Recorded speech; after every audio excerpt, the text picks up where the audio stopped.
حضور اکرم صلی اللہ علیہ وآلہ وسلم کا ارشاد ہے،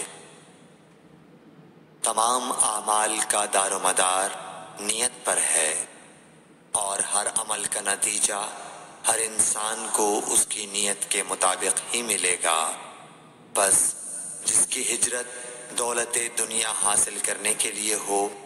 یا کسی عورت سے شادی کی غرض سے ہو، بس اس کی ہجرت انہی چیزوں کے لیے ہوگی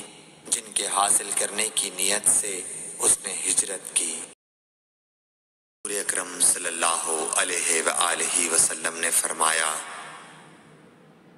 کہ وحی نازل ہوتے وقت کبھی مجھ کو گھنٹی کی سی آواز محسوس ہوتی ہے، اور وحی کی یہ کیفیت مجھ پر بہت شاق گزرتی ہے۔ جب یہ کیفیت ختم ہوتی ہے تو میرے دل و دماغ پر اس فرشتے کے ذریعے نازل شدہ وحی محفوظ ہو جاتی ہے، اور کسی وقت ایسا ہوتا ہے کہ فرشتہ بشکل انسان میرے پاس آتا ہے اور مجھ سے کلام کرتا ہے، بس میں اس کا کہا ہوا یاد رکھ لیتا ہوں